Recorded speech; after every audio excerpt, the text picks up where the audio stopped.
ಮನೆಯಲ್ಲಿ ಶಾಂತಿ ಇಲ್ಲ, ನೆಮ್ಮದಿ ಇಲ್ಲ, ಪ್ರತಿನಿತ್ಯ ಜಗಳಗಳೇ ಆಗ್ತಾ ಇರುತ್ತೆ. ಒಂದು ಸ್ವಲ್ಪವೂ ಸಮಾಧಾನ ಇಲ್ಲದ ಪರಿಸ್ಥಿತಿಯಾಗಿದೆ. ಗಂಡ ಹೆಂಡತಿ ಕಂಡ್ರಾಗ್ತಾ ಇಲ್ಲ.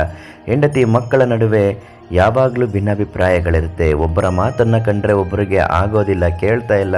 ಒಟ್ಟಿನಲ್ಲಿ ಮನೆಯಲ್ಲಿ ಸುಖ ಶಾಂತಿ ನೆಮ್ಮದಿನೇ ಇಲ್ಲ. ಮನೆ ಬಿಟ್ಟು ಎಷ್ಟೊತ್ತಿಗೆ ಹೊರಗಡೆ ಹೋಗ್ತೀನೋ ನಾನು ಅನ್ನುವ ಪರಿಸ್ಥಿತಿ ನಿಮಗಿದ್ದರೆ ನಾವು ತಿಳಿಸ್ಕೊಡುವ ಹಾಗೆ ಈ ಪುಟ್ಟ ತಂತ್ರ ಮಾಡಿ ಮನೆ ತುಂಬ ನಗುನಗುತ್ತಾ ಲವಲವಿಕೆಯ ಕಳೆಕಳೆಯಾದ ವಾತಾವರಣ ಇರುತ್ತೆ.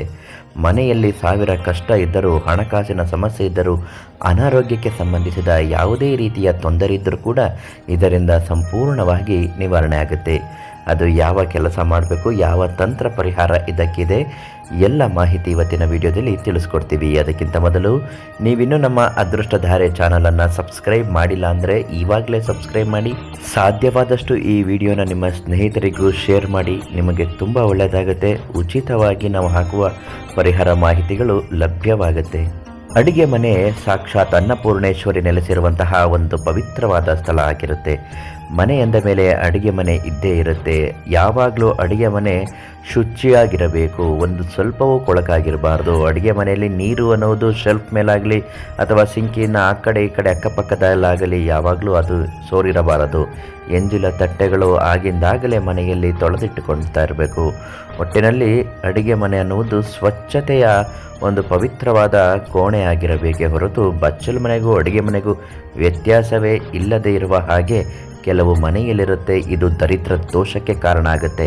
ಅಲ್ಲಿಂದ ತಯಾರಾಗುವ ಅಡಿಗೆ ತಿಂಡಿಗಳನ್ನು ತಿಂದ ಮನೆ ಮಕ್ಕಳು, ಗಂಡ ಹೆಂಡತಿ ಎಲ್ಲರಿಗೂ ದ್ವೇಷ ಅನ್ನುವುದು ಬಂದುಬಿಡುತ್ತೆ. ಆದ್ದರಿಂದ ಮೂಲ ಸ್ಥಾನ ಅಡಿಗೆ ಮನೆ ಯಾವಾಗಲೂ ಶುದ್ಧವಾಗಿರಬೇಕು.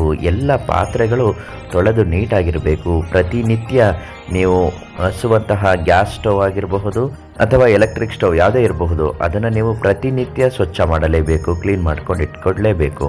ಯಾಕೆಂದರೆ ಅದು ಅಗ್ನಿದೇವನ ಸಂಕೇತ ಆಗಿರುತ್ತೆ. ಇನ್ನು ಸ್ನಾನ ಮಾಡದೆ ಯಾವುದೇ ಕಾರಣಕ್ಕೂ ಅಡುಗೆ ಮನೆಗೆ ಪ್ರವೇಶ ಮಾಡಬಾರದು. ಅದೆಷ್ಟೇ ಕಷ್ಟ ಆಗಿರಲಿ, ಎಷ್ಟೇ ತೊಂದರೆ ಆಗಿರಲಿ, ಮತ್ತು ಮನೆಯ ಸಮಸ್ಯೆಗಳು, ಮಕ್ಕಳಿಗೆ ರೆಡಿ ಮಾಡಬೇಕು, ಗಂಡನಿಗೆ ಬಾಕ್ಸ್ ರೆಡಿ ಮಾಡಬೇಕು ಅನ್ನೋ ಒಂದು ಆತುರದಲ್ಲಿ ಅಡುಗೆ ಮನೆಗೆ ಸ್ನಾನ ಮಾಡದೆ ಪ್ರವೇಶ ಮಾಡಿ ಒಲೆ ಹಚ್ಚಿದ್ದೆ ಆದಲ್ಲಿ ಯಾವುದೇ ಕಾರಣಕ್ಕೂ ಮನೆ ಉದ್ಧಾರ ಆಗೋದಿಲ್ಲ. ಹೇಳ್ತಾ ಇದ್ದೀನಿ ಕೇಳಿ.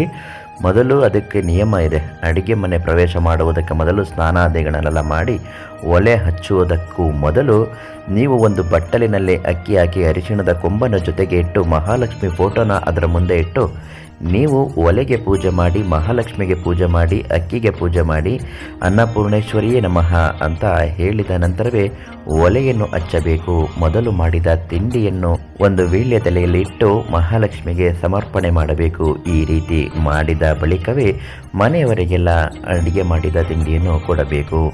ಆಗ ಮನೆ ಎನ್ನುವುದು ಸುಖ ಶಾಂತಿ ನೆಮ್ಮದಿಯ ವಾತಾವರಣ ಆಗುತ್ತೆ. ಪ್ರತಿಯೊಬ್ಬರೂ ನಿಮ್ಮನ್ನು ಗೌರವಿಸುತ್ತಾರೆ, ಒಳ್ಳೆಯ ಭಾವನೆಯಿಂದ ನೋಡುತ್ತಾರೆ. ಇದ್ಯಾವುದು ಮಾಡದೆ ಕೊಳಕೊಳಕಾಗಿ ಗಲೀಜಾಗಿ ಮನೆ ಇದ್ದರೆ ಅಂತಹ ಮನೆಯಲ್ಲಿ ಸುಖ ಶಾಂತಿ ನೆಮ್ಮದಿ ನೆಲೆಸುವುದಿಲ್ಲ.